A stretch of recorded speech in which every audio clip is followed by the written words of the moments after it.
안녕하십니까. 장로의 신학대학교 신약학을 가르치는 서기천 교수입니다.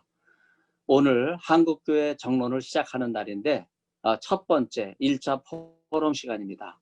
오늘 포럼의 메인 스피커 주 강사님은 이화여대 명예교수님이신 김성희 교수님이십니다. 먼저 경건회를 시작하려고 하는데 여러분에게 이 모임의 취지를 먼저 간략하게 말씀드립니다.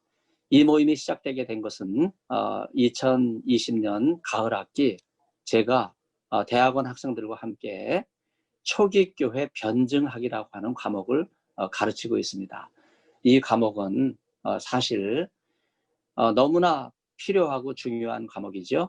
한국교회가 그동안 많은 이단들 또 외부 세력뿐만 아니라 내부의 공격으로 인해서 많은 어려움을 당했어요. 그리고 교회가 심각한 위기 가운데 있는 거 사실이죠. 이런 점에서 초기교회 변증학을 살펴보는 것은 너무나 중요합니다. 신학이 아직 자리를 잡기 전에 초기교회는 복음을 변호해야 되는 그런 상황이었죠. 바로 그래서 초기교회에서는 변증학이 제일 먼저 발전했습니다.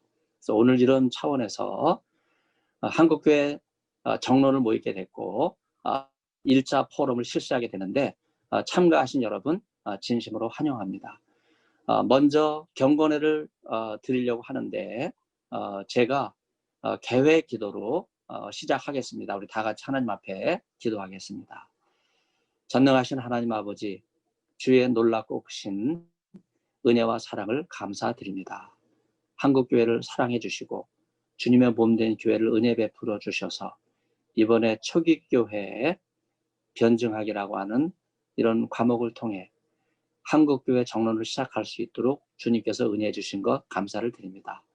1차 포럼에 참여하신 모든 분들에게 은혜를 주시고 특별히 초청 강사로 오신 이화여대 명예 교수님이신 김성희 교수님에게 은혜 베풀어 주시고 주의 사랑으로 함께하여 주옵소서. 경건회와 또 포럼과 토론 모든 시간을 주님께 의지하옵고 이 모든 말씀 비울 때 예수님의 이름으로 간절히 기도드립니다. 아멘. 자, 그러면 오늘 초청 강사이신 김성희 명예교수님 말씀 앞에 모시겠습니다. 여러분 손을 이렇게 들어서 환영해 주시기를 바랍니다. 반갑습니다. 창세기 41장 38절의 말씀을 먼저 봉독하겠습니다. 창세기 41장 38절은 우리가 잘 익숙히 아는 구절이죠. 바로가 그의 신하들에게 이르되 이와 같이 하나님의 영에 감동된 사람을 우리가 어찌 찾을 수 있으려 하고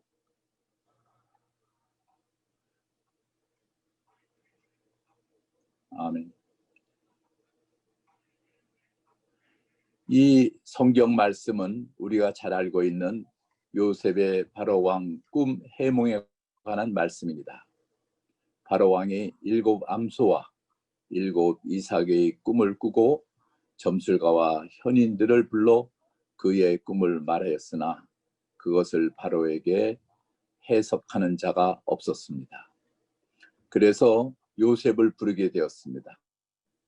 요셉을 부르매 그들이 급히 그를 옥에서 내놓은지라 요셉이 곧 수염을 깎고 그의 옷을 갈아입고 바로에게 들어가서 해몽하였다는 것을 여러분들은 잘 알 것입니다. 우리는 이 말씀을 아주 어린 나이부터 들어왔기 때문에 너무 친숙해져서 요셉의 꿈 해몽을 당연시하는 경향이 있습니다. 심지어 우리도 그 정도의 꿈은 해몽할 수 있겠다고 생각하기도 합니다. 꿈 해몽이 그리도 쉬운 일일까요? 더욱이 생사여탈권을 가지고 있는 지엄한 왕의 꿈을 간단히 해석할 수 있을까요? 아니면 말고시계의 꿈 해몽을 하였다가는 목숨이 날아가는 상황에서 꿈 해몽은 결코 쉬운 일이 아닙니다. 제가 하나 질문을 하겠습니다. 어떤 나라가 있었습니다. 40년간 노예로 남의 나라를 섬기다가 풀려나 70년간 잘 살다가 어리석은 군주를 만났습니다. 이 나라는 앞으로 70년간 어떻게 될까요? 여기에 대해서 어떤 답을 하시겠습니까? 저는 바로 왕의 꿈 해석이나 제가 제시한 질문의 해석 모두 똑같이 쉬운 일이 아니라고 생각합니다. 하나님의 영에 감동된 사람이 아니고서는 답을 할 수 없습니다. 우리는 앞으로 70년 어떤 사회가 펼쳐질 줄 모릅니다.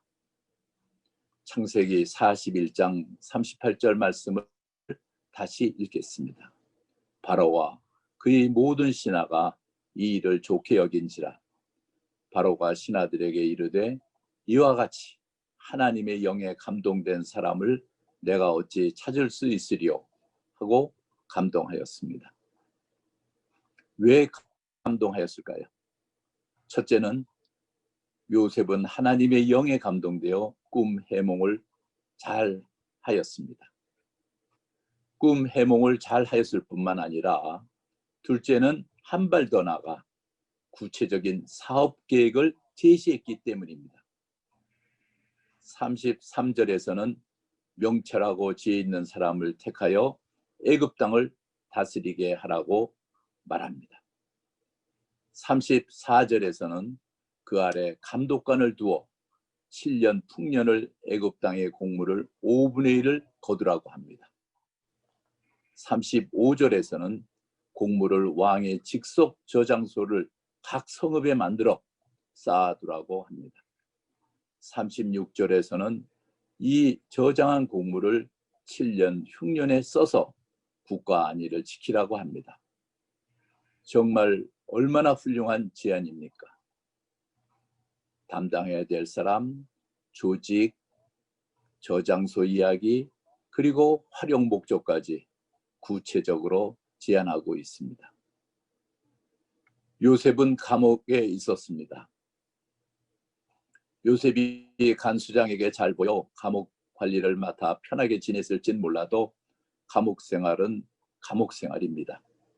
감옥 생활을 하다가 갑자기 왕이 불러서 꿈 해몽을 하러 간 자리에서 꿈 해몽을 하였을 뿐만 아니라 구체적으로 관리 책임자를 두고 그 밑에 감독관을 두고 또 곡물의 5분의 1을 왕의 직속 창고에 보관케 하여 대비하라는 구체적인 방안을 제시했다는 것은 참으로 놀라운 일입니다. 셋째는 요셉은 바로에게 즉각 행하라고 독촉하는 담대함을 보이고도 있습니다. 32절에서 요셉은 바로에게 속히 행하기를 말씀드리고 있습니다. 바로께서 꿈을 2번 겹쳐 꾸신 것은 하나님이 이를 정하였습니다. 하나님이 속히 행하시리니 얼마나 자신있고 담대한 이야기입니까? 우리가 왕 앞에 불려가서 이렇게 담대하게 곧 시행하라고 독촉할 수 있습니까? 요셉은 하나님께 하신다는 굳은 믿음을 가지고 있었습니다. 우리는 지금 이 땅에 앞으로 어떤 일이 일어날지 몰라 불안해하고 있습니다. 70년 후의 일은 생각할 염두도 내지 못합니다. 악령에 흔들려 구체적인 방안을 제시하지도 못합니다. 우리는 감옥에 있다 나온 것도 아니고 혼자 있는 것도 아닙니다. 그럼에도 불구하고 미래에 대한 예지도 없고 구체적인 계획도 세우지 못하고 있습니다. 하나님이 함께 하신다는 믿음도 약합니다. 우리는 담대하지 못하기 때문입니다. 지금 우리들의 주변에는 하나님의 영에 감동된 사람이 보이지 않습니다. 하나님의 영에 감동된 사람은 없는가요? 아니면 우리의 눈이 어두워져서 보지 못하는 건가요? 성도가 1000만을 넘고 세계적인 큰 교회를 세우고 선교사를 많이 파견하는 국가가 되었다고 자만하는 사이에 우리 교회는 속속들이 병들고 사회적으로 비판의 대상이 되어가고 있음을 보지 못할 정도로 우리들이 눈이 멀었단 말입니까? 우리들의 영이 맑아져야겠습니다. 하나님의 영에 감동된 자가 되기 위해서는 첫째로 우리 자신이 회개해야 합니다. 113년 전인 1907년 평양 대부흥회가 있었습니다. 그때 눈물로 회개함으로 부흥이 일어날 수 있었습니다. 우리는 지금 평양 대부흥회보다 더 큰 회개 운동이 전개되어야 됩니다. 성경에 대한 무한한 존경, 예수 그리스도에 대한 철저한 신앙 고백, 하나님 나라에 대한 불굴의 비전과 헌신, 개인과 사회에 대한 균형 잡힌 부흥 운동이 필요합니다. 둘째로 우리는 악령이 단계적으로 구체적으로 공격해오고 있음을 깨달아야 합니다. 지금 한국 교회는 코로나19 확산의 책임자라는 따가운 눈초리를 받고 있습니다. 행정명령에 따라 예배 모양과 인원은 제한받고 있습니다. 한마디 말도 못하고 한순간에 이처럼 허약하게 무너지는 모습을 봅니다. 어찌 이뿐입니까? 정부와 국회는 포괄적 차별금지법이라는 법을 만들어 하나님 말씀에 따른 성교육을 못하게 하고 있습니다. 성교를 규제하는 법을 만들려고 하고 있습니다. 포괄적 차별금지법이 국회 법사위와 본회의를 통과하려는 시점에 있음에도 불구하고 이 법이 가지는 무서운 영향력을 깨닫지 못하고 사분오열되어 서로 싸우는 모습은 땅을 치며 통곡할 일입니다.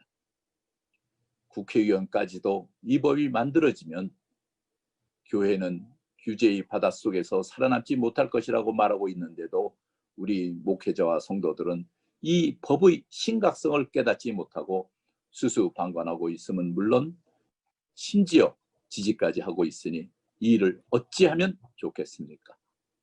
하나님께 엎드려 회개해야 합니다.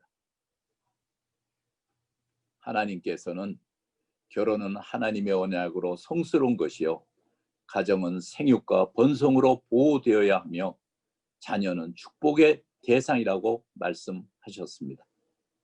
그럼에도 불구하고 성소수자의 인권은 보장되어야 한다며 가정을 파괴하며 하나님의 말씀을 순종하기보다는 오만한 마귀 집단의 꿰매 빠져 스스로를 몰락시키는 일이 벌어지고 있습니다. 여성 해방이라는 미명하에 낙태를 방임하는 법안이 통과되고 미혼모들이 자녀를 직접 보호해야 된다는 이유로 입양 제도를 규제하려고 합니다. 사회적으로 그럴듯한 명분을 만들어 차곡차곡 단계적으로 가정과 교회를 파괴하려는 저 악령의 구체적 계획을 깨달아야 합니다. 우리들은 현실 인식에 대한 우리들의 어리석음을 깨달아야 합니다. 코로나19의 확산을 교회 책임으로 전가하려는 사회 풍조와 포괄적 차별금지법의 입법을 통하여 교회를 억압하려는 음모를 깨달아야 하겠습니다. 차별금지법이 제정될 때 또 다른 고통의 불러옴을 또 깨달아야 합니다. 성소수자들이 받고 있는 고통은 해결돼야 하지만 동성애의 확산으로 더 많은 사람들이 동성애로 고통받고 더 많은 가족들에게 고통과 후유증을 줌을 역시 깨달아야 합니다. 성소수자의 인권이라고 하는 논리를 앞세워 우리를 공격하는 가증하고 사악한 자들을 징계해야 할 것입니다. 항해하는 배에는 삼각 파도가 가장 무섭다고 합니다. 이편 저편 양편에서 파도가 쳐오는 삼각 파도 속에서는 배는 침몰할 수밖에 없다고 합니다. 우리는 두 개의 큰 파도에 맞닥뜨려 있습니다. 사회주의 파도와 페미니스트의 파도를 직시해야 합니다. 이 두 파도는 모두 유물론인 칼 막스의 사회주의, 공산주의 악령과 맥을 같이 하고 있다는 점을 인식해야 합니다. 정치는 명백히 길을 잃고 있습니다. 완전한 사회를 건설하는 듯한 이데올로기적 정권에 의해 지배되고 있습니다. 그럴듯한 대의 명목과 이데올로기로 국민들을 복종시키는 최악의 방법으로 역사적 악행을 저지르고 있습니다. 저들의 이데올로기는 가상적으로 건설된 이상사회의 정치적 구호이며 종교적으로는 우상이라는 것을 알아야 합니다. 마틴 루터 킹 목사는 자기 마을의 지옥 같은 사회적 상황들을 무시하면서 천국의 영광에 대해 설교할 수 없다고 하셨습니다. 셋째는 우리는 하나님께서 우리와 함께 하심을 믿고 밀려오는 삼각파도에 담대히 맞서야 합니다. 죽음으로 끌려가는 이들을 구하라고 하는 잠언 24장 11절의 말씀을 기억해야 할 것입니다. 어떻게 저주와 공포의 정치에서 해결과 희망의 정치로 바꿀 수 있을까? 옳음과 그름을 구분하는 대결에서 이길 수 있는 방법은 무엇일까? 우리는 기도하고 싸워야 합니다. 하나님 위에는 헌법 위에 군림할 수 있는 사람이 없습니다. 하나님 아래 헌법이 있고 헌법 아래 위정자들이 있어야 합니다. 지금 위정자들은 헌법 위에 군림하고 있습니다. 지금 그 질서가 깨졌기에 세상이 왜 이래? 의 소리를 듣고 있습니다. 하나님의 나라는 새로운 질서가 요구됩니다.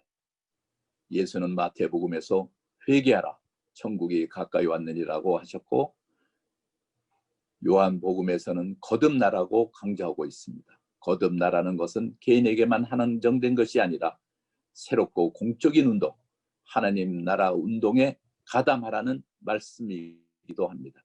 새로운 삶의 질서 수립을 위한 참여적 영성에 대한 선언입니다. 하나님은 우리에게 하나님 나라, 하나님이 통치를 이루라는 신앙적 과제를 주고 있습니다. 우리는 종교를 국가의 종속적 지배에서 해방시켜야 합니다. 우리는 정치의 기독교 핍박으로부터 해방시켜야 합니다. 우리는 신앙을 건강하고 강하게 지키라는 과제를 부여받았습니다. 우리는 당파적이기보다 예언적이며 협소함 대신에 폭넓고 심오하며 이념보다는 가치에 근거한 믿음을 가져야 합니다. 마틴 루터 목사는 꿈속에서 하나님의 현존을 체험했습니다. 마틴 루터야, 일어서라. 정의를 위해 일어서라. 진리를 위해 일어서라. 그리고 보아라. 내가 세상 끝날까지 함께 할 것이다.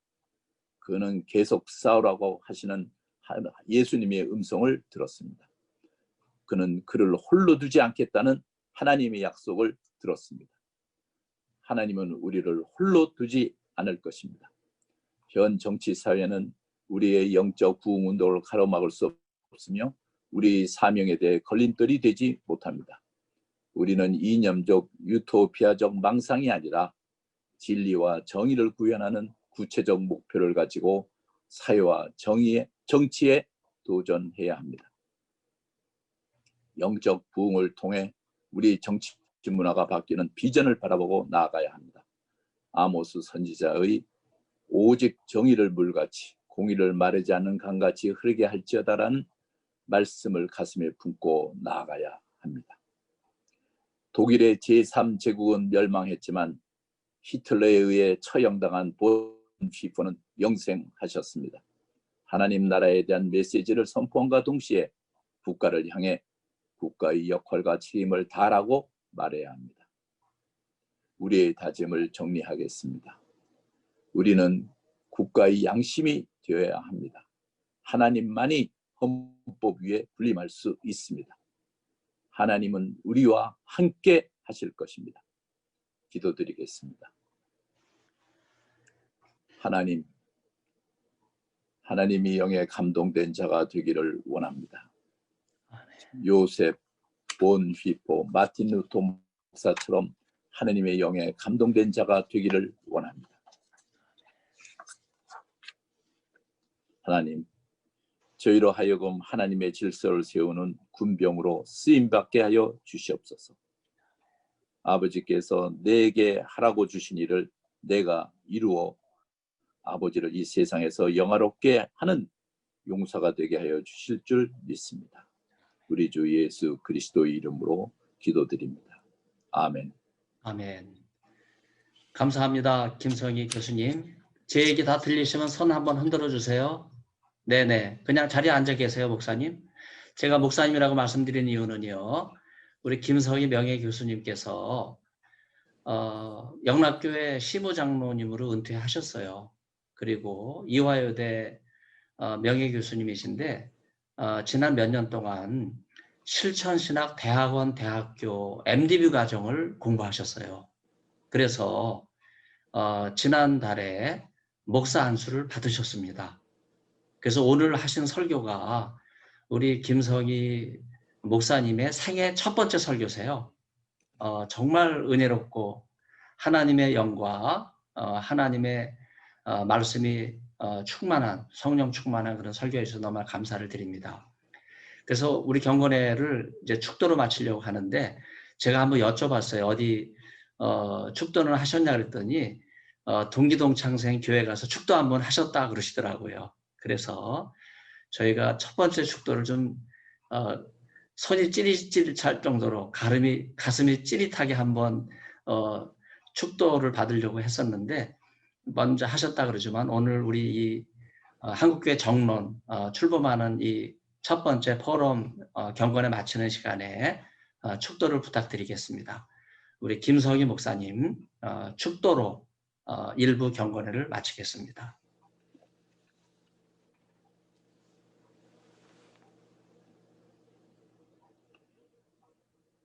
예수님의 십자가 보혈의 은혜와 하나님의 극진하신 사랑과 성령님의 교통교화하심이 우리 한국교회 정론을 이끌고 계시는 소기천 목사님과 이 모임에 참여하는 모든 성도들 위에 영원히 함께 할 것을 축원합니다. 네, 여러분 너무 은혜 많이 받으셨죠? 감사드립니다. 이 시간에는 이제 정론 시간입니다. 그래서 시간을 딱 맞게 해주셔서 이후 진행되는 40분 시간에 큰 무리가 없으리라 생각이 되고요. 진행을 이렇게 하겠습니다. 먼저 우리 김성희 명희 교수님께서 오셔서 경건의 하나님 말씀을 전해주셨는데 그 말씀이 앞으로 우리 한국교회 정론이 나아갈 방향에 대해서 아주 귀한 지표가 될 만한 그런 말씀들을 해주셨어요. 그리고 그 말씀에 대한 리플렉션 차원에서 먼저 이 정론에 대한 첫 번째 시간으로 한국교회의 역할과 방향에 대해서 오늘 주신 말씀과 관련해서 조금 더 우리가 토론할 수 있는 그런 내용에 대해서 모두 발언 시간을 드리도록 하겠습니다. 다시 한번 여러분 김성희 명희 교수님 손을 이렇게 들어서 환영해 주시기를 바랍니다. 네. 네, 정말 감사합니다.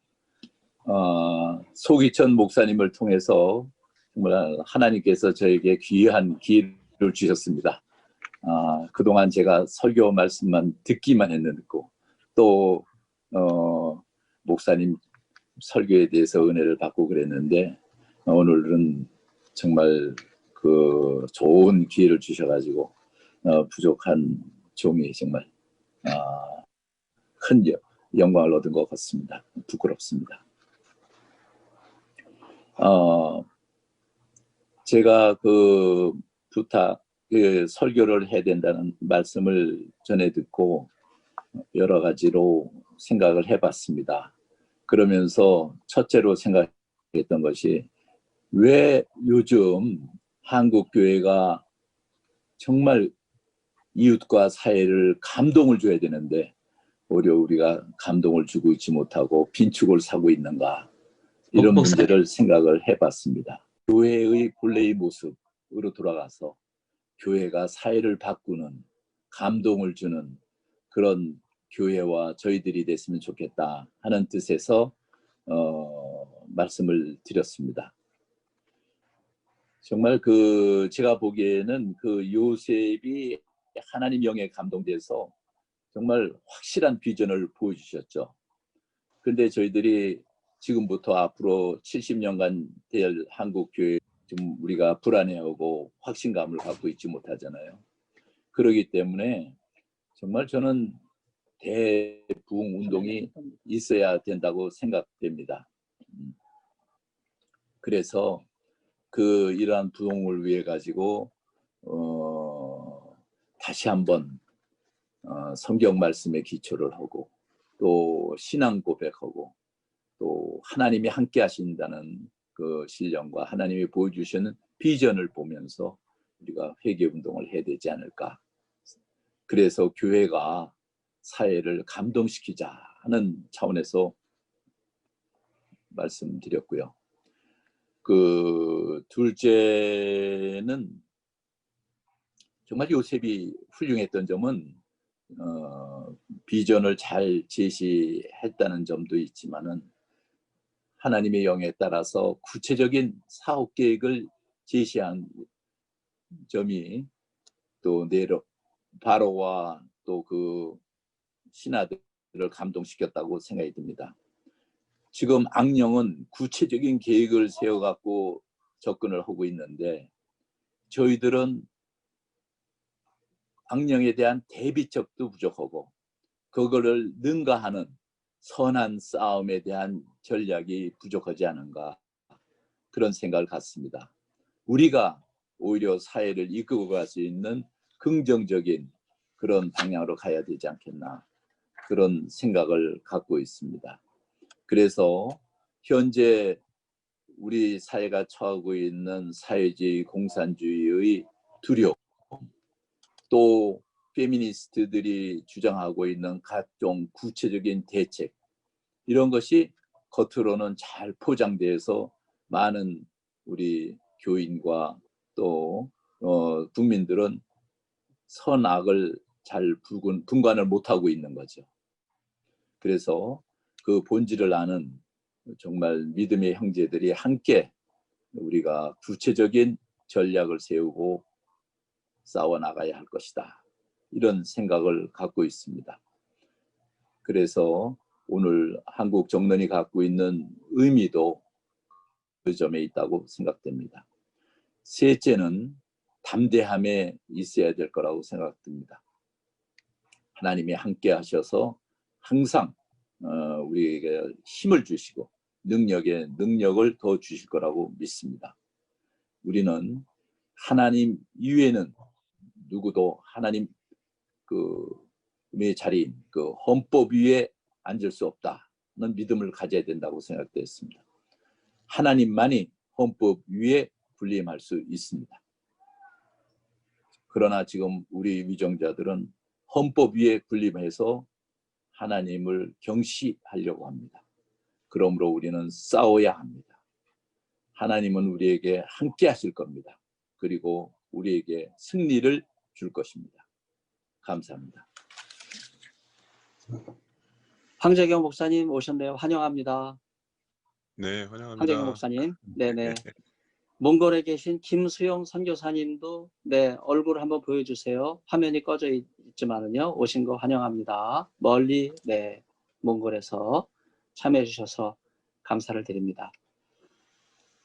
일본에서 오신 하지마 제희 선교사님도 이 자리에 계십니다. 네.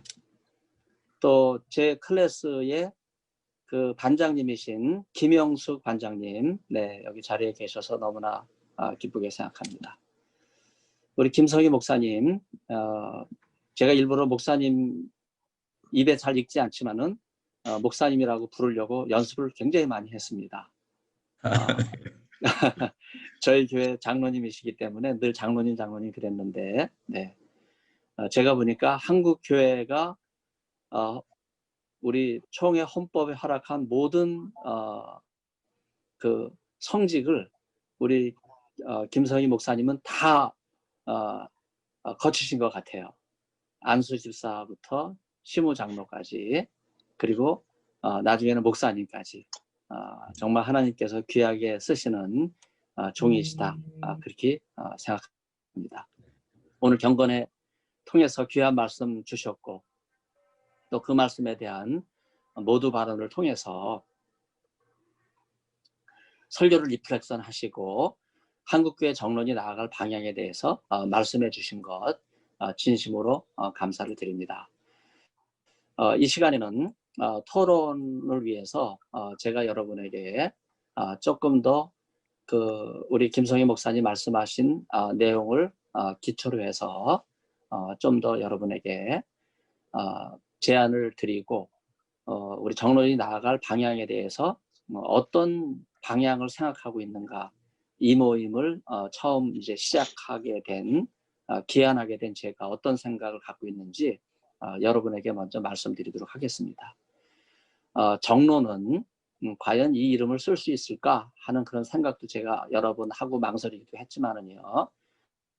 그러나 한국교회 정론은 반드시 필요하다 하는 생각을 하고 있습니다. 그동안 바를 정자, 논할 논자, 한국교회에 대해서 바르게 논하는 그런 언로가 우리에게 너무 부족했다 하는 그런 생각을 제가 하게 됩니다. 페이스북 생방송을 들으시는 분들을 위해서도 제가 화면을 한번 이렇게 쳐다봤는데 사실은 한국교회 정론은요 앞으로 사명이 너무나 큽니다. 그동안 130여 년 된 한국교회가 하나님 말씀에 굳게 서서 민족복음화와 세계 선교의 귀한 사명을 감당해 온 것 우리 믿음의 선조들이 산 증인이세요.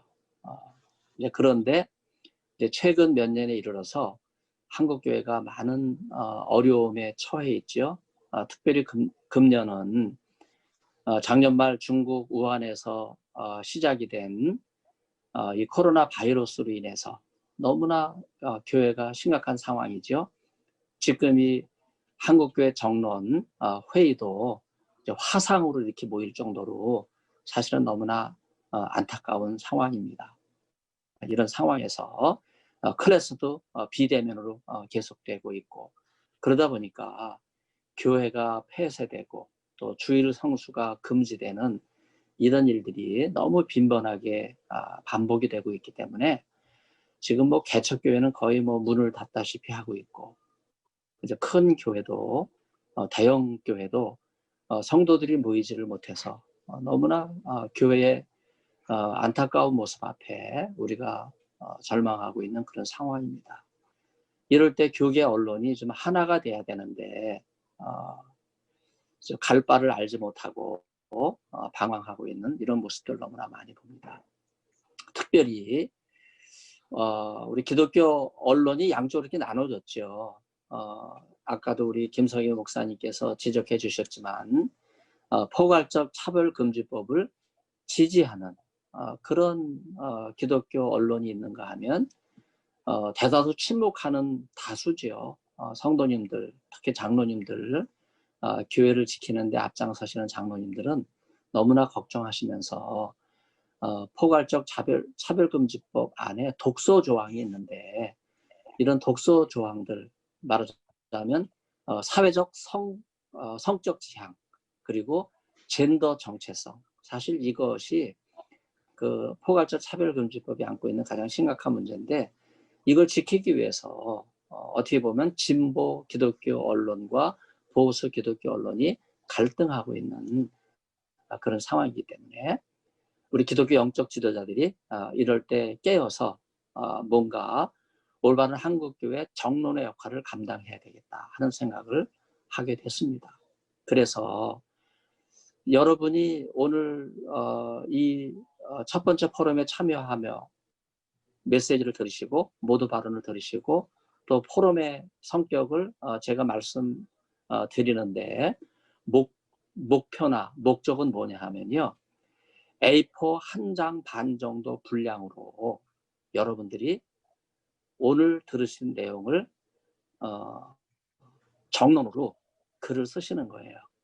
우선 우리 김성희 교수님께서 하신 이 글은 제가 지면에 실투로 그렇게 이미 확보가 돼 있어요. 그래서 한국교회 정론 카톡방에 제가 올린 글 2개를 올렸는데 이제 다음 글은 우리 김성희 교수님 글이 올라갈 거예요. 그래서 지면이 확보가 돼 있어요. 근데 제가 이제 확보한 지면은 기독교 언론이거든요. 그런데 이 글이 사실은 일반 신문에 게재가 돼야 됩니다. 근데 제가 한계가 있기 때문에 여러분들이 투고하는 형식이라든지 혹은 주간이나 주필을 안다든지 편집 기자를 안다든지 이런 과정을 통해서 여러분들이 주요 일간지에 정론을 써서 각자 기고하는 걸로 그렇게 가시면 좋고요.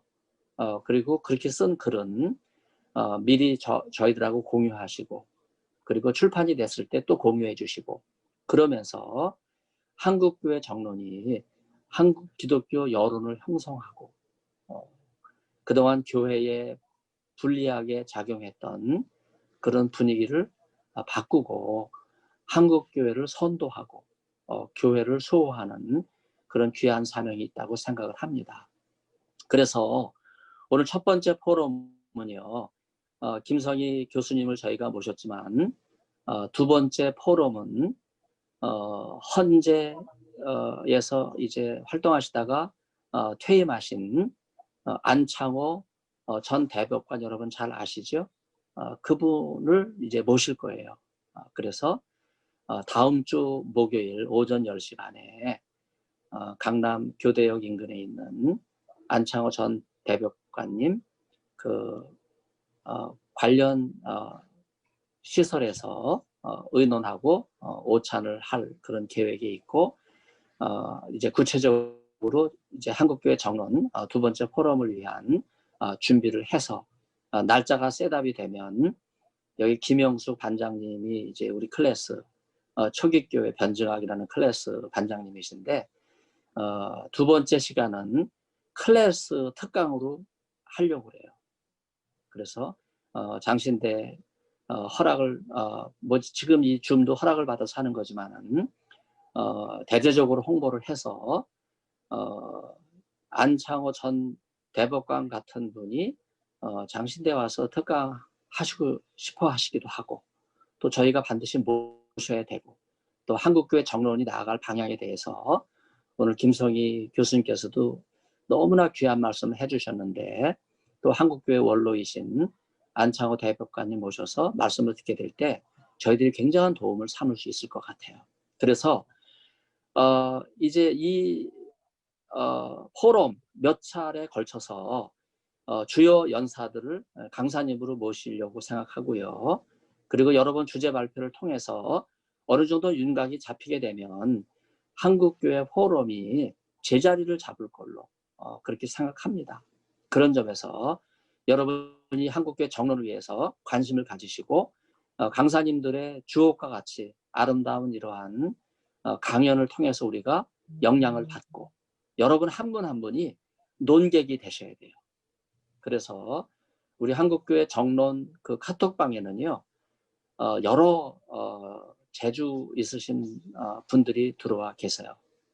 물론 장신대 대학원에 계신 우리 전도사님들도 계시지만 그분들도 평범한 전도사님들이 아니세요. 벌써 사회적으로는 법학도 전공하시고 경험이 많고 또 사회적인 여러 현안에 대해서 충분히 글을 쓸 수 있는 그런 경험을 갖추신 분들이기 때문에 남녀노소 구분 없이 모든 분들이 한국교회를 사랑하는 마음으로 참여해서 이 정론에 공헌을 하실 수 있으리라 생각됩니다. 그 외부 초청 인사들이 강사로 오시지만 여기 참여하신 분들은요 포럼과 토론 시간에 자기들의 의견을 각 주제에 맞게 개진하실 수 있어요. 그래서 우리가 잠시 후 이제 토론을 하게 될 때는 오늘은 김성희 명예교수님의 경건의 말씀과 그 다음에 포럼 모두 발언 그리고 제가 앞으로 정론이 어떤 방향으로 나아갈 것인가 실질적으로 이제 논객들이 A4 한 장 반 정도 분량을 글을 준비해서 지상에 발표하는 그런 방향으로 나가면서 한국교회를 유리하게 만들고 총회를 견인하겠다. 그리고 무너져가는 한국교회를 다시 세우고 그 다음에 결코 여당이나 위정자들이 한국교회를 쉽게 마음대로 하지 못하도록 그래서 뭐 이게 압력단체는 아니지만요. 정말 한국교회가 나아갈 방향에 대해서 분명히 제시하는 그런 시간이 될 걸로 생각합니다. 특별히 우리 김성희 명예 교수님께서는 말씀하시는 중에 공산주의에 대한 언급도 해주셨고 동성애에 대한 언급도 해주셨고 또 페미니즘에 대한 언급도 해주셨습니다. 결코 쉬운 주제가 아니죠. 또 평생 학자로서 이화여대에 머물러 계셨고 한국 교회를 위해서 많은 공헌을 하시고 또 전 장관직까지 지내시면서 국정에 깊이 참여하셨던 분이시기 때문에 저희들이 생각하고과는 이제 그 차원과 그 역할이 남다르신 분이세요. 그래서 제가 저희 교회 같은 저도 뭐 60년 가까이 출석을 하고 있기 때문에 앞으로 좀 우리 김성희 목사님을 모셔서 제가 계속 배우도록 하겠습니다. 그리고 이 모임은 이렇게 시작이 되지만 이제 앞으로 오늘 발제하신 우리 김성희 목사님과 다음 주 또 준비해서 언제 오실지 모르지만은 오시게 될 우리 안창호 전 법관님 이런 중요한 분들이 계세요. 이런 분들을 한국교회 정론에 중요한 인사로 모셔서 제가 계속 배우고 어떻게 나가면 좋을지 조언을 구하면서 가려고 생각합니다. 그래서 이제 여러분들에게 토론 시간을 드릴 텐데 먼저 이렇게 진행을 하겠습니다. 김성희 목사님 말씀하신 내용 중에 혹시 질문이 있으시면 질문해 주셔도 좋고 또 새롭게 배운 점 네, 자기 나름대로 말씀해 주셔도 좋을 것 같아요. 그리고 오늘 그 설교와 모두 발언 이외에 또 각자 여기 전문가들이 계시니까 각자 느끼는 당면한 문제들, 여러 주제들 자유롭게 우리 정론이 어떤 방향으로 나가서면 좋겠나 하는 것을 여러분들이 말씀해 주시면 좋을 것 같습니다. 제가 한국교회 정론 카톡방을 만들면서 취지문도 올렸지만요. 그건 제가 개인적인 거예요. 제가 뭐 또 장신대 교수로 24년 있었기 때문에 이 모임을 저 혼자 주관할 수 있는 건 아니기 때문에 여러 원로들 또 오늘 참여하신 여러분들의 조언을 구해서 향후 이제 한국교회 정론이 나아갈 방향도 모색을 하려고 그렇게 생각하고 있습니다. 그래서 이 시간은 이제 자연스럽게 토론 시간으로 여러분에게 드리도록 할 텐데 이제 토론을 할 때 여러분이 그 음소거 돼 있는 거를 먼저 켜주시고 시작하도록 할 텐데 현재 음소거가 켜 있는 분이 우리 황재경 목사님이신데 한번 인사하시고 네 한번 자기소개하시고 안녕하세요. 예, 시작하겠습니다. 황재경 목사입니다. 예, 이렇게 큰 모임인 줄 모르고 이제 시작을 했는데 저도 참 무겁습니다. 마음이. 예. 나라의 앞날과 또 한국교회 앞날을 위해서 힘써주신 우리 소기천 교수님 늘 감사드리고 우리 오늘 김성희 목사님 교수님의 그 강의 참 은혜롭게 잘 들었습니다. 감사합니다. 네, 특별한 질문은 네 없으셨지만 네네 지금 제가 유튜브 방송 그 페이스북 했던 거를 이제 공유하는 걸로 해서 네 유튜브 생방송은 이제 끄고요. 토론이 찍히질 않기 때문에 부득이하게 페이스북 생방송은 중단을 했습니다. 자, 그러면 누구든지 그 음소거를 끄시고 질문하시고 혹은 자기 의견 말씀하시고 이제 하실 때 먼저 소개해 주시면 좋겠습니다. 김영숙 목사님 한번 먼저 하시죠. 네. 네, 알겠습니다. 안녕하세요. 저는 용인 수지에서 생명의 넘치는 교회를 담임하고 있는 김영숙 목사입니다. 오늘 이 자리가 너무 저에게는 격이 높은 자리로 생각이 됩니다. 그냥 단순하게 생각하고 교수님 말씀에 순종하는 마음으로 들어왔는데 너무 이 취지나 또 이런 어떤 앞으로의 한국교회를 전부 이렇게 이끌어 나갈 어떤 그런 어떤 강렬한 메시지를 받아서 도전도 되지만은 부담도 사실 됩니다. 그럼에도 불구하고 어느 누군가가 아니 하나님을 믿는 그리스도인이라면 누구나 다 한 번은 짊어지고 가야 될 어떤 퍼즐의 한 부분이 아니겠는가라는 생각으로 제가 많은 감동을 받습니다. 메시지가 너무 교수님 강렬해서 좋았습니다. 목소리도 이렇게 강렬하셨고 내용도 너무 구체적으로 세 가지를 압축적으로 요약해서 해주셨기 때문에 너무 좋았습니다. 그런데 한 가지 질문이 아니라 그냥 궁금해서 한번 여쭤보고 싶습니다. 장관님을 지내셨다고 하셨는데 그 당시에 우리나라의 어떤 가치관과 지금 장관이 되신 분들이 우리나라를 이렇게 다스려 나가는 모습을 보시면서 느끼는 감회 내지는 어떤 차이가 어떤 게 있을까요? 라는 질문을 한번 드려보고 싶습니다. 교수님. 네, 감사합니다. 잘 들리죠? 네, 네, 잘 들립니다. 잘 들립니다. 제가 그 정부 일을 한 거는 이제 한 10년이 조금 지납니다. 그때가 이제 그 이명박 대통령 초기에 제가 복지부 일을 했는데요. 제가 그 당시에 가졌던 이명박 정부의 개념은 뭐였냐면은 좀 작은 정부의 개념이었습니다. 그러니까는 일반 기업이나 사회단체 활동을 활성화시켜주고 오히려 정부는 개입을 덜하자 하는 작은 정부 개념이었는데 지금 정부는 큰 정부로 지향하고 있죠. 물론 일자리가 필요하다 해서 공무원들 수도 늘리고 비정규직도 정규직으로 하고 뭐 안정화시키려는 노력이 있는데 그거는 개인들에게 행복권을 주는 점은 있지만 국가가 비대해지는 개념이 있죠. 국가가 줬던 행복은 언제나 국가가 다시 걷어갈 수가 있습니다. 우리가 그것을 알아야 될 것 같아요. 주지 못할 때는 주지 못할 수도 있죠. 그거는 복지병이라고 하죠.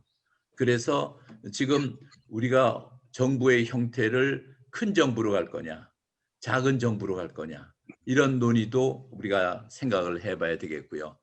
가치관 말씀을 하셔서 그런데 우리들은 모두 자연권을 갖고 태어났잖아요. 그래서 인간답게 살 수 있는 권리를 갖고 있습니다. 그런데 지금 현 정부는 너무 그 소집단의 작은 집단들의 주장에 앞장선다 그럴까요? 그러면서 말하자면 비정규직을 위해서 정규직화 해준다. 또 성소수자를 위해서 소수자의 인권을 보호해준다. 뭐 참 의미는 좋죠. 그러나 국가를 운영한다는 차원에서 봤을 때는 두 가지를 다 생각을 해야 돼요. 어느 소집단의 주장도 주장하지만 국가 전체의 균형과 발전에도 중요하지 않겠습니까? 자칫 잘못하다가 보면은 지금 우리 사회가 해체되는 과정을 겪고 있는지도 모르는 것 같아요. 말하자면은 자꾸만 소집단의 주장이 강화되고 그것이 안 됐을 때 투쟁으로 가고 그러면은 갈등만 불어일으키는 가능성을 갖고 있죠. 그러니까는 지금 이렇게 자꾸만 정부가 비대해지고 그다음에 복지도 커지면서 또 그 속에서 자율적인 순환 구조가 약화되면은 그것이 이제 문제가 되는 거죠. 그래서 지금 복지가 확대되고 하는 것은 바람직하지만은 그것이 정부 주도형이 아니라 정부가 민간단체나 기업들이 활성화할 수 있도록 뒷받침해주는 형태로 전개되는 것이 자연권적인 입장에서 옳지 않을까 그런 생각을 갖고 있습니다. 그래서 한마디로 요약하면은 이념에 따른 정치가 아니라 가치관에 따른 정치를 해야 된다 그런 생각을 갖고 있습니다. 네, 너무나 귀한 말씀 감사합니다. 자, 그러면은 멀리 몽골에 계신 김수영 선교사님 음소거 제거하시고 얼굴도 한번 보여주시고요. 한번 인사하시고 네, 들어오시면 좋겠습니다. 네, 음소거는 되셨는데 화면은 안 나오네요. 말씀해 보세요, 김수용 선교사님.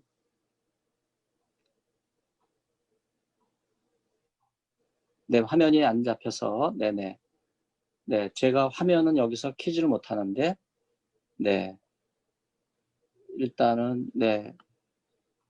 그러면 그 일본에 계신 하지마 제희 선교사님, 음소거 제거하시고 화면 켜시고 한번 들어오실 수 있어요? 네. 네, 네, 안녕하십니까. 안녕하세요. 안녕하세요. 아, 지금 얘기하면 됩니까? 자기소개 하시죠. 네네. 네, 들리나요? 다들? 네, 잘 네. 들립니다. 아, 네. 네, 네, 알겠습니다. 저는 아, 저 아직 그러니까 법적으로는 김재희입니다. 김재희인데 그냥 하지마 제희 아니면 제 이름이 너무 많아서 제희 할까도 있고 그렇습니다. 예, 부부 목회를 하고 있어서 저는 이제 어떻게 보면 거의 사모 역할이 많고 한 달에 한 번 설교 있고 그다음에 예, 지금 현재는 형무소에서도 한 달에 한 번 설교하고 있습니다. 지금 오늘 한국교회 정론이라는 모임이 지금 오늘이 처음인 거죠. 예. 저도 제가 낄 자리가 아니라고 생각했는데 그냥 교수님이 예, 초대해 주셔서 정말 감사하고요. 예, 다 잘 들립니까? 네, 잘 들려요. 아, 네. 그래요?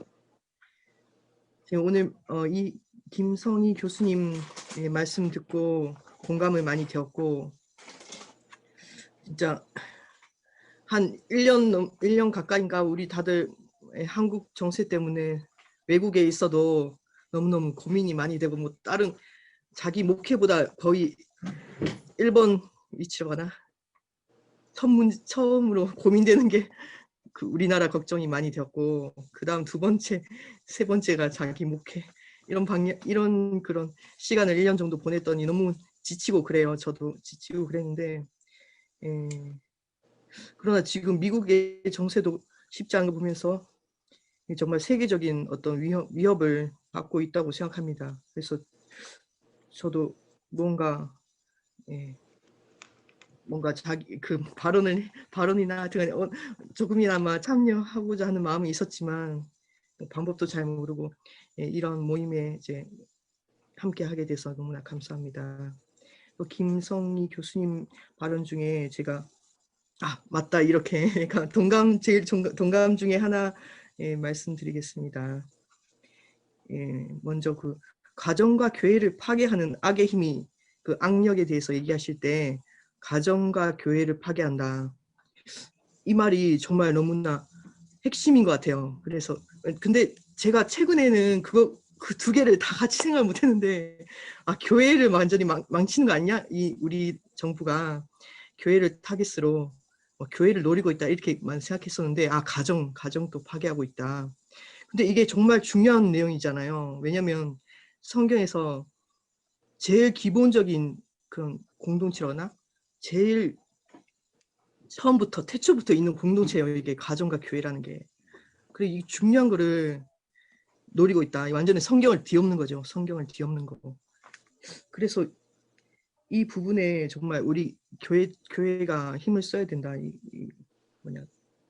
대책을 마련해야 된다 이거죠. 대책을 마련해야 되는데 구체적인 사업 계획을 이것도 너무 중요한 것 같아요. 구체적인 사업 계획을 어떻게 세울까?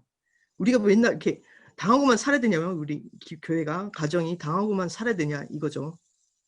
그래서 우리도 이제 승리하는 방법을 구체적으로 실천 가능한 거를 시작하고 싶습니다. 네. 같이 하고 싶습니다. 감사합니다. 감사해요. 우리 김재희 교수님 하지마. 남편 이름이 하지마죠. 네. 교수님 감사합니다. 근데 제가 그 성경의 기본적인 그런 공동체 가정과 교회라는 거 교수님도 같은 생각인지 궁금한데요. 제가 말씀드릴까요? 네네, 말씀하시죠. 정말 그 우리나라뿐만 아니라 또 미국 선거도 요새 참 큰 이슈잖아요. 그걸 가만 보면은 그 양극화 현상이 전체적으로 뚜렷이 나타나고 있는 것 같습니다. 그래서 우리나라도 보면은 저는 우리 남한 사회를 보면은 포스트 모더니즘과 갈등주의, 이게 두 개가 지금 엉켜서 일어나는 현상이 아닌가 싶어요. 그러니까는 지금 코로나 사태로 인해 가지고 사회적 거리두기 운동을 하잖아요. 그러니까 사회적 거리두기 운동이라는 말이 부적합하다 하는 여론도 있죠. 사실은 그건 물리적으로 안전거리 확보하자는 얘기지, 그게 사회적 거리는 아닙니다. 정확히 영어로가 잘못된 거죠. 그래서 여간에 그 말 때문인지 사람들 관계가 더 사회적으로 멀어진 것 같아요. 물리적인 것뿐만 아니라 정서적 관계도 멀어지는 것 같아요. 그래가지고 사회 해체 현상이 일어나는 거죠.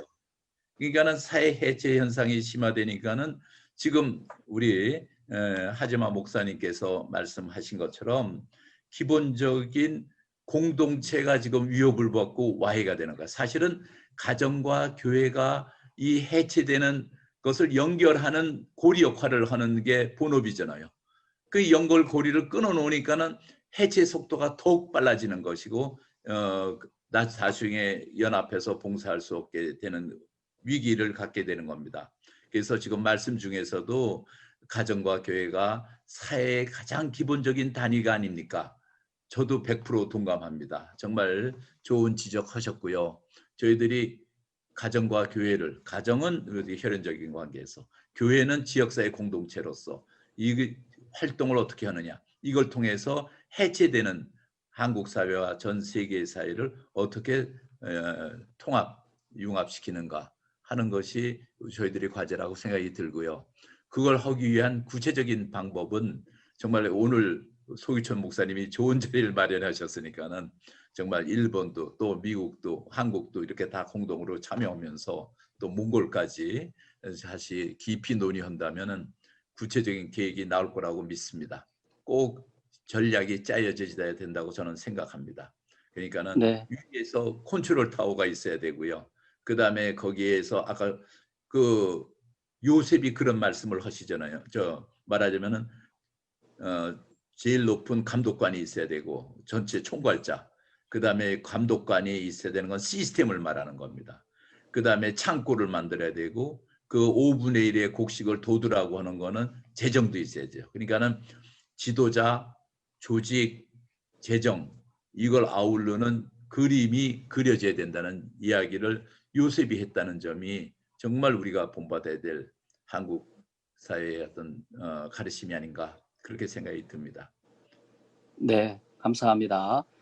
김수영 선교사님, 음소거 하시고 들어오시면 좋은데 화면이 안 떠서 음소거 하시고 말씀만이라도 들릴 수 있나요?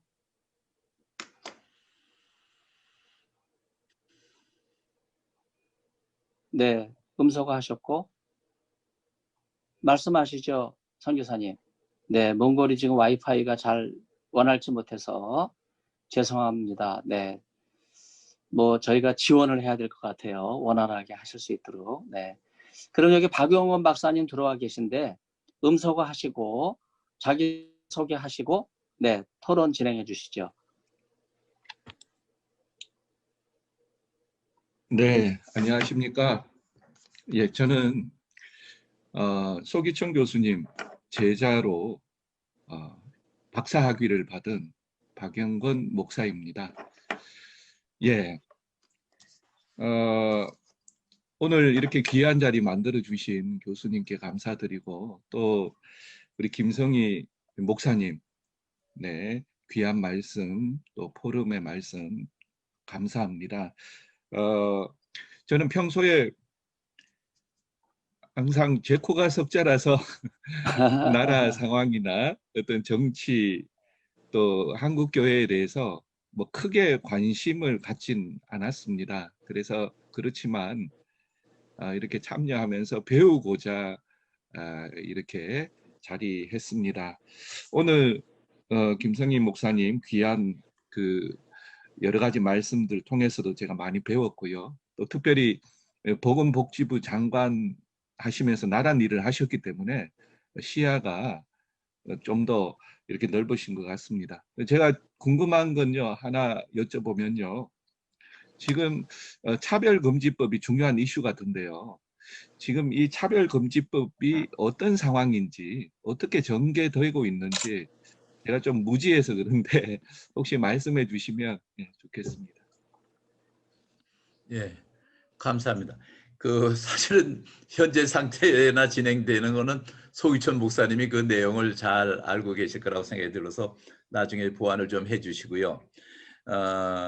저는 그 차별금지법 안에 있는 그 성에 대한 문제, 그 다음에 성교에 대한 이슈, 이런 거 심각한 거는 아마 그 소기천 목사님이 지난번 특별 강좌에서 하신 말씀 이런 것에 다 있으리라고 믿습니다.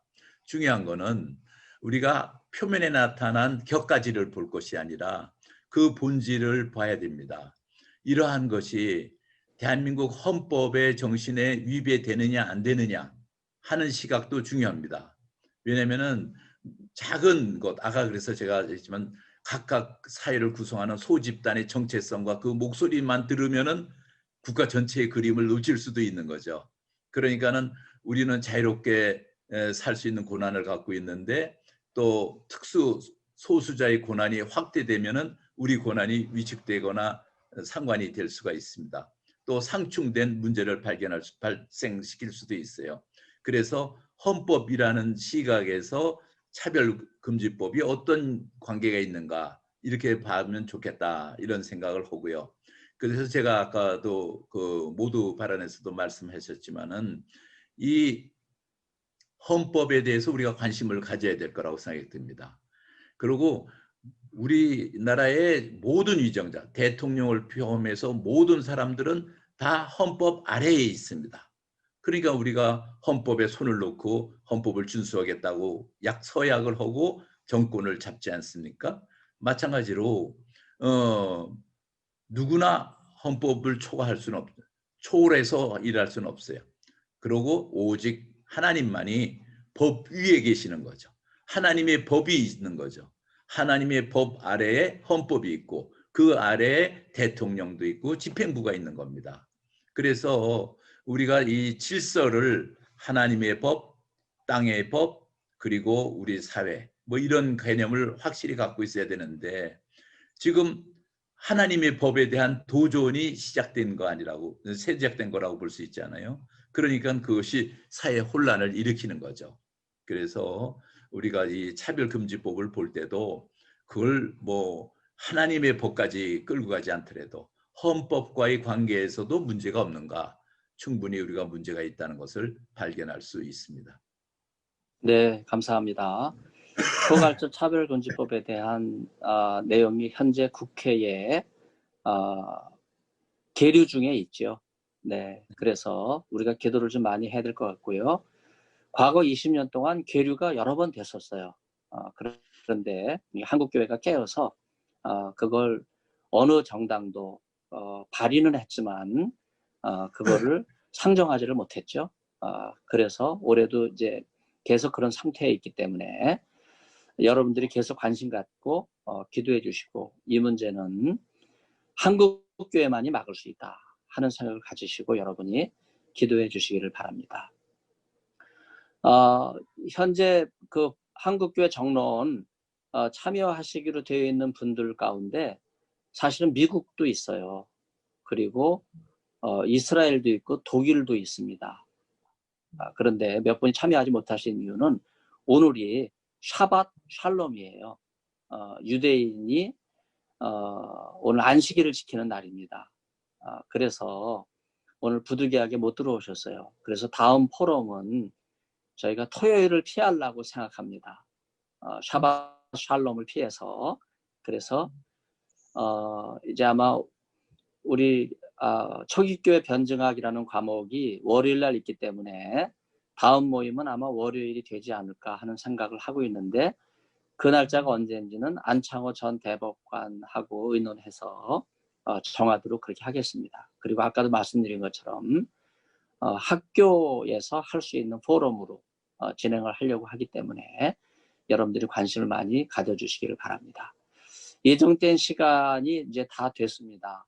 네, 조금 지났지만은 학교에서는 우리가 이 줌을 10시부터 오후 1시로 3시간 예약을 해놨지만 저희는 이것을 이제 시간상 11시부터 12시 이렇게 1시간 포럼하는 걸로 굉장히 타이트하게 운영을 했습니다. 여러분 참여해 주신 것 진심으로 감사를 드리고요. 마침 기도를 일본에서 사역을 하고 계시는 우리 제이 선교사님이 음소거를 지금 해제한 상태이시기 때문에 일본말로 기도해 주세요. 일본에 있는 영혼들을 생각하셔서 네, 우리가 잘 이해를 못해도 나중에 한국말로 기도해 주시고 정리해 주시는 걸로 그렇게 해서 마지막 마치도록 그렇게 하겠습니다. 김재희 선교사님하고 또 황재경 목사님은 서로 동기동창이시죠? 네. 반갑습니다. 네, 두 동기들한테 기대하는 바가 큽니다. 선교사님도 감사합니다.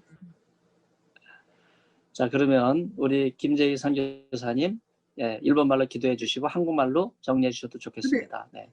교수님, 시간이 아까 3시까지 예정이면은 네. 자세하게 토론해도 얘기하시죠. 필요한 얘기. 네네. 필요한 얘기요? 예. 근데 김성희 교수님이 그 말씀 아주 중요한 말씀들이 많았는데 저 이 관점으로 제가 그러니까 이게 생각은 있었는지 모르겠지만 이렇게 정리가 잘 이렇게 뭐라고 할까? 우리 오늘 들으면서 다들 공감을 했을 거고 또 정리가 잘 된 느낌이 들었을 거라고 생각하는데요. 이 말이 되게 중요한 말인 것 같아요.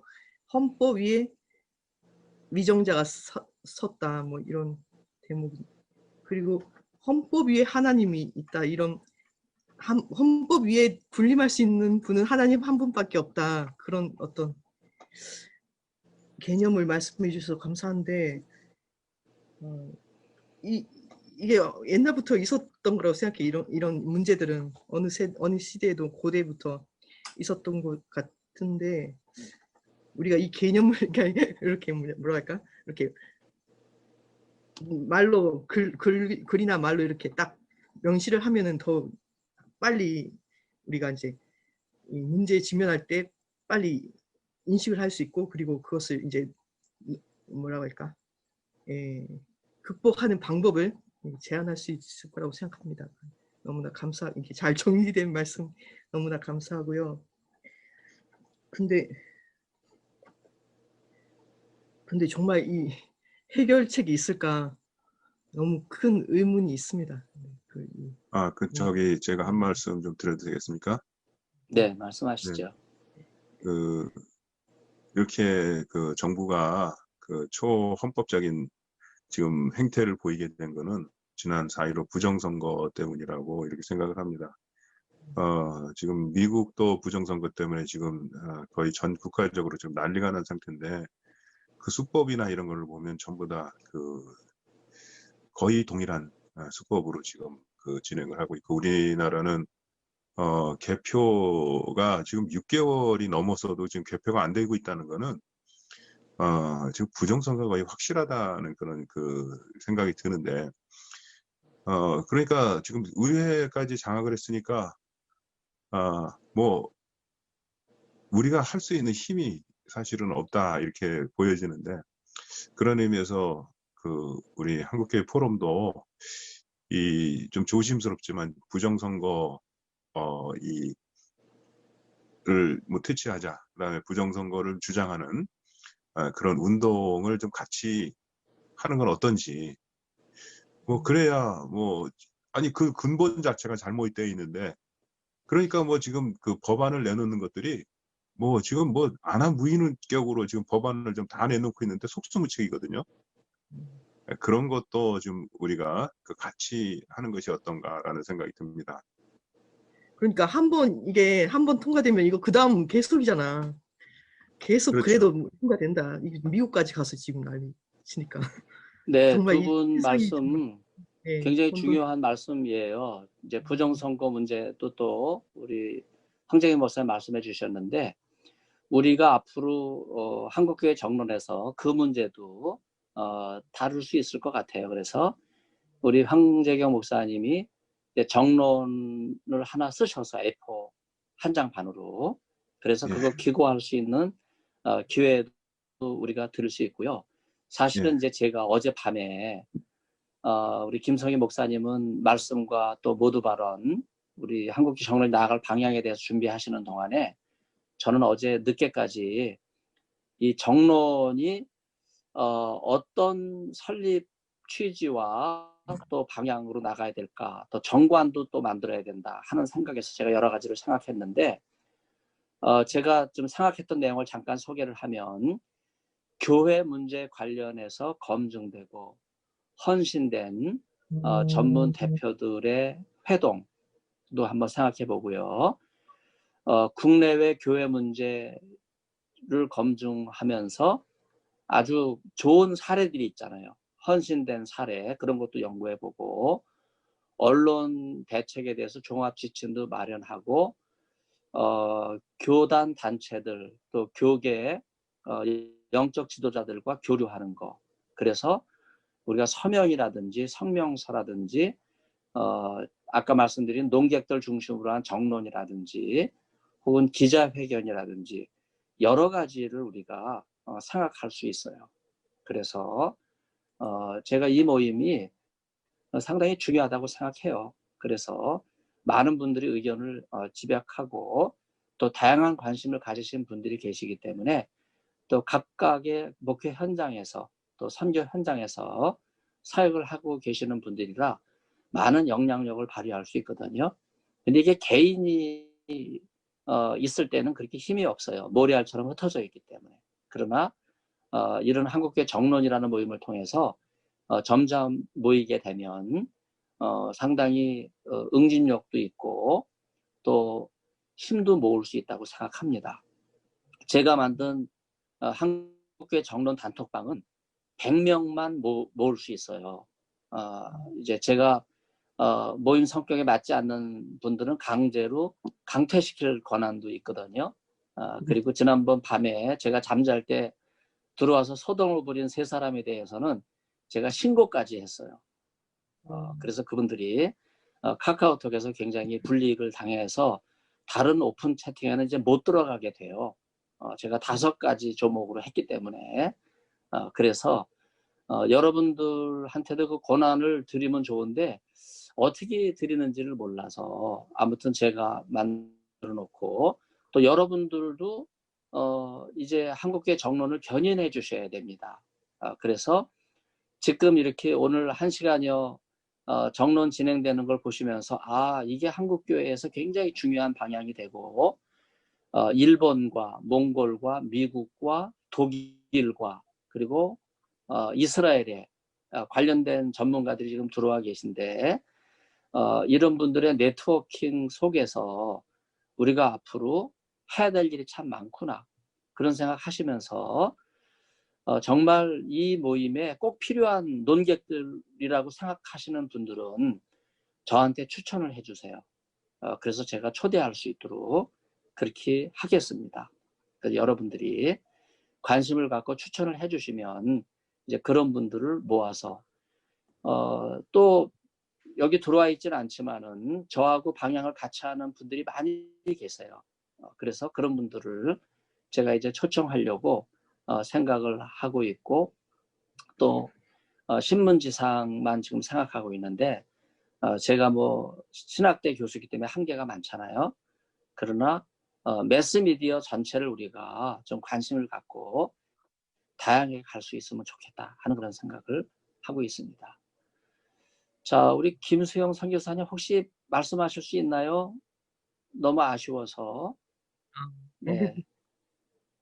어디 있지? 네네. 김수영 선교사님 말씀 한번 하시죠. 김수영 선교사님.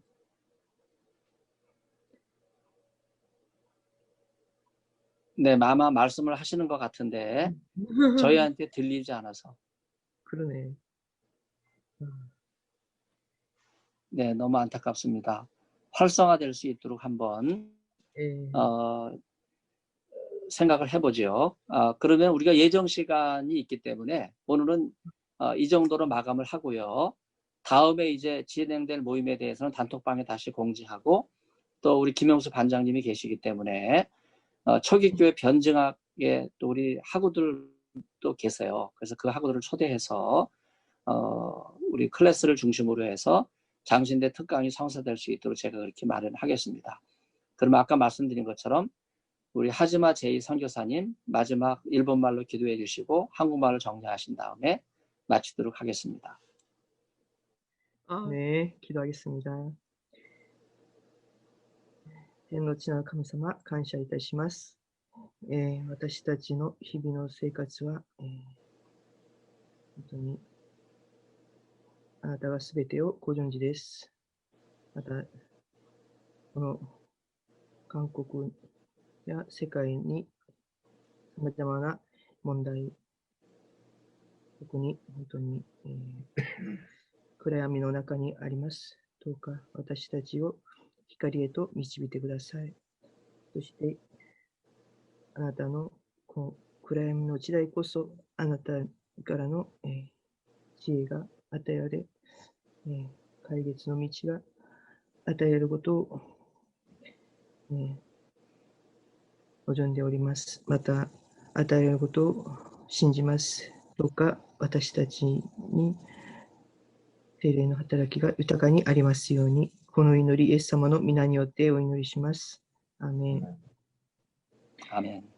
아버지 감사합니다. 우리 삶의 인생에 여러 가지 어두운 세력들이 있습니다. 주님께서 우리에게 허락한 빛의 생활을 알려주셨습니다. 주님, 그렇지만 그 빛으로 가는 길이 너무나 험난합니다. 주님께서 지혜를 주시고 또한 성령으로 인도하여 주셔서 모든 문제를 해결할 수 있도록 은혜 베풀어 주시옵소서. 한국교회를 긍휼히 여겨 주시옵시고 세계 또한 모든 상황을 아버지께서 다 아시오니 지혜 주시고 헤쳐나갈 능력 또한 주시옵소서. 예수님 이름으로 기도합니다. 아멘. 아멘. 네, 감사합니다. 너무나 귀한 시간 함께 해주셔서 감사하고요.